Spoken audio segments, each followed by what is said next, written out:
Hi friends, welcome to ಬಿಂದು Deepak channel. ನಾನಿವತ್ತು ಒಲೆಯಲ್ಲಿ ಪಾಲಕ್ ಪನ್ನೀರ್ ಮಾಡ್ತಾಯಿದ್ದೀನಿ. ಇದಕ್ಕೆ ಏನೇನು ಬೇಕಂದರೆ ಪನ್ನೀರು, 2 ಈರುಳ್ಳಿ, 5-6 ಮೆಣಸಿನ್ಕಾಯಿ, ಸುಲಿದಿರೋ ಬೆಳ್ಳುಳ್ಳಿ, 1 ಇಂಚ್ ಶುಂಠಿ, ಸ್ವಲ್ಪ ಕೊತ್ತಂಬರಿ, ಹಾಗೆ ಒಂದು 5-6 ಟೊಮೊಟೊ. ನಾನಿಲ್ಲಿ 2 ಕಟ್ ಪಾಲಕ್ನ ಬಿಡಿಸಿ ತೊಳೆದಿಟ್ಕೊಂಡಿದ್ದೀನಿ. ಈಗ ಒಂದು ಕುಕ್ಕರ್ಗೆ ತೊಳ್ಕೊಂಡಿರೋಂಥ ಪಾಲಕ್ನ ಹಾಕ್ಕೊಂಡು 1-2 ವಿಷಲ್ ಕೂಗಿಸ್ಕೋಬೇಕು. ಇವಾಗ ನಾನು ಒಲೆ ಮೇಲೆ ಪಾಲಕ್ನ ಇಡ್ತಾಯಿದ್ದೀನಿ. ನೋಡಿ, ಪಾಲಕ್ನ ನಾನು ಮೊದಲೇ ನೀಟಾಗಿ ತೊಳ್ಕೊಂಡು ಇಟ್ಕೋತಿದ್ದೀನಿ. ಕುಕ್ಕರ್ ಮುಚ್ಚಳನ ಮುಚ್ಚಿ ಇವಾಗ ನಾನು ಒಲೆ ಮೇಲೆ ಇಡ್ತಿದ್ದೀನಿ. ಫ್ರೆಂಡ್ಸ್, ಇವಾಗ ನಾನು ಪನ್ನೀರ್ನ ತಗೊಂಡು ನೀಟಾಗಿ ಕ್ಯೂಬ್ಸ್ ಥರ ಕಟ್ ಮಾಡ್ಕೊತಿದ್ದೀನಿ. ಇದು ಸ್ವಲ್ಪ ದಪ್ಪನೇ ತೊಗೊಂಡಿದ್ದೀನಿ, ಹಾಗಾಗಿ ನಾನು ನೀಟಾಗಿ ಇದನ್ನು ಕಟ್ ಮಾಡ್ಕೊತಿದ್ದೀನಿ. ನೋಡಿ, ಈ ಥರ ಕಟ್ ಮಾಡ್ಕೊಂಡ್ರೆ ಸಾಕು. ಎಲ್ಲ ನಾನು ಕ್ಯೂಬ್ಸ್ ಆಕಾರದಲ್ಲಿ ಕಟ್ ಮಾಡ್ಕೊಂಡಿದ್ದೀನಿ. ಈಗ ಅಷ್ಟರಲ್ಲಿ ಕುಕ್ಕರ್ ವಿಷಲ್ ಆಗಿತ್ತು. ಒಂದೇ ಒಂದು ವಿಷಲ್ ಆದರೆ ಸಾಕು. ನೋಡಿ, ಇಷ್ಟು ಬೆಂದಿದ್ರೆ ಸಾಕು.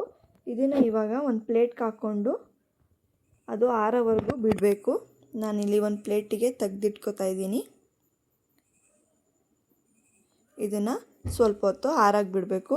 ಪಾಲಕ್ ಸೊಪ್ಪು ಆರೋಷ್ಟರಲ್ಲಿ ಇವಾಗ ನಾನು ಒಂದು ಒಲೆ ಮೇಲೆ ಬಾಣಲಿ ಇಟ್ಟು ಅದಕ್ಕೆ ಸ್ವಲ್ಪ ಎಣ್ಣೆ ಹಾಕ್ಕೊಂಡು ಆವಾಗಲೇ ಕಟ್ ಮಾಡಿರೋ ಅಂಥ ಪನ್ನೀರನ್ನ ನಾನು ಇದರಲ್ಲಿ ಸ್ವಲ್ಪ ಹೊತ್ತು ಚೆನ್ನಾಗಿ ಫ್ರೈ ಮಾಡ್ಕೊತೀನಿ.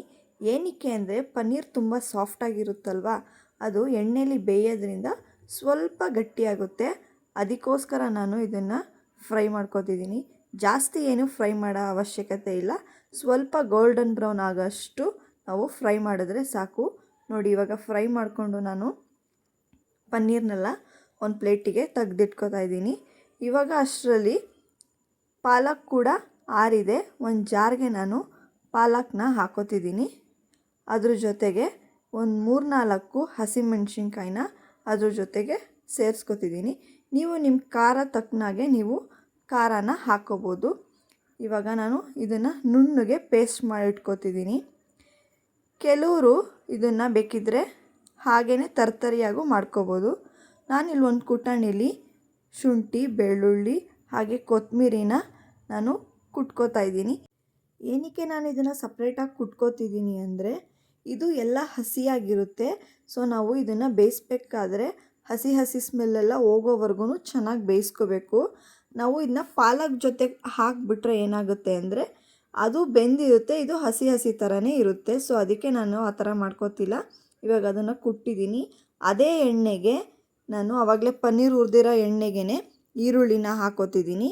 ಈರುಳ್ಳಿ ಫುಲ್ಲು ಗೋಲ್ಡನ್ ಬ್ರೌನ್ ಆಗೋವರೆಗೂ ನೀಟಾಗಿ ಬೇಯಿಸ್ಕೋಬೇಕು. ಹಾಗೆ ಹಸಿ ವಾಸನೆ ಕೂಡ ಇದ್ರದ್ದು ಈರುಳ್ಳಿದೆಲ್ಲ ಹೋಗಬೇಕು. ಅಲ್ಲಿವರೆಗೂ ನಾನು ಇದನ್ನು ಬೇಯಿಸ್ಕೊತಿದ್ದೀನಿ.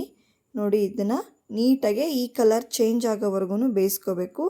ಈಗ ಖಾರದ ಪುಡಿ ಹಾಗೆ ಗರಂ ಮಸಾಲ, ಸ್ವಲ್ಪ ಅರಿಶಿನ ಹಾಗೆ ರುಚಿಗೆ ತಕ್ಕಷ್ಟು ಉಪ್ಪನ್ನು ಕೂಡ ಇದಕ್ಕೆ ಹಾಕ್ಕೊಂಡು ಆಗಲೇ ಕುಟ್ಟಿ ಪುಡಿ ಮಾಡ್ಕೊಂಡಿರೋಂಥ ಮಸಾಲೆನ ನಾನು ಇದಕ್ಕೆ ಸ್ವಲ್ಪ ನೀರು ಹಾಕಿ ಬೇಯಿಸ್ಕೊತಿದ್ದೀನಿ.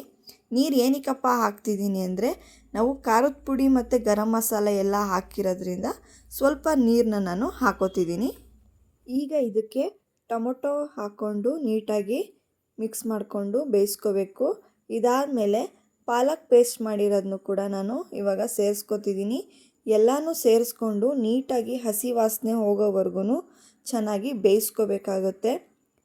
ಪಾಲಕ್ನ ನಾನು ಲಾಸ್ಟಲ್ಲಿ ಹಾಕೋತಿದ್ದೀನಿ. ಏನಕ್ಕೆ ಅಂದರೆ ಇದನ್ನು ಮುಂಚೆನೇ ನಾನು ಬೇಯಿಸಿಟ್ಕೊಂಡಿದ್ದೆ, ಅದಕ್ಕೋಸ್ಕರ. ಇವಾಗ ನಾನು ಪನ್ನೀರನ್ನ ಹಾಕೋತಿದ್ದೀನಿ. ಪನ್ನೀರ್ ಹಾಕ್ಕೊಂಡು ತುಂಬ ಹೊತ್ತೇನು ಬೇಯಿಸೋ ಅವಶ್ಯಕತೆ ಇಲ್ಲ. ಸ್ವಲ್ಪ ಹೊತ್ತು ಬೇಯಿಸ್ಕೊಂಡ್ರೆ ಸಾಕು. ಗ್ರೇವಿ ಇದು ಸ್ವಲ್ಪ ಗಟ್ಟಿಯಾಗಿದೆ, ಅದಕ್ಕೋಸ್ಕರ ನಾನು ಸ್ವಲ್ಪ ನೀರು ಹಾಕ್ಕೊಂಡು ಇದನ್ನು ಬೇಯಿಸ್ಕೊತಿದ್ದೀನಿ. ನಿಮಗೆ ಯಾವ ಥರ ಬೇಕು ಹಾಗೆ ನೀವು ಬೇಯಿಸ್ಕೊಂಡ್ರೆ ಆಗುತ್ತೆ. ನೋಡಿ, ಇವಾಗ ಪಾಲಕ್ ಪನ್ನೀರ್ ರೆಡಿಯಾಗಿದೆ. ಇದನ್ನು ನಾನು ಒಂದು ಸರ್ವಿಂಗ್ ಪ್ಲೇಟ್ಗೆ ಸರ್ವ್ ಮಾಡ್ಕೊತಿದ್ದೀನಿ. ಇದನ್ನು ನೀವು ಯಾವುದ್ರ ಜೊತೆ ಬೇಕಾದರೂ ತಿನ್ಬೋದು. ಪರೋಟ, ಚಪಾತಿ, ದೋಸೆ, ರೈಸ್ ಜೊತೆ ಕೂಡ ತಿನ್ಬೋದು. ತುಂಬ ಚೆನ್ನಾಗಿರುತ್ತೆ. ಹಾಗೆ ನಾನು ಒಲೆಯಲ್ಲಿ ಮಾಡಿರೋದ್ರಿಂದ ಟೇಸ್ಟ್ ಇನ್ನೂ ತುಂಬ ಚೆನ್ನಾಗಿರುತ್ತೆ. ಈ ವಿಡಿಯೋ ನಿಮಗೆ ಇಷ್ಟ ಆಗಿದ್ರೆ ಪ್ಲೀಸ್ ಲೈಕ್ ಮಾಡಿ, ಶೇರ್ ಮಾಡಿ, ಬಿಂದು ದೀಪಕ್ ಚಾನಲ್ನ ಸಬ್ಸ್ಕ್ರೈಬ್ ಮಾಡಿ.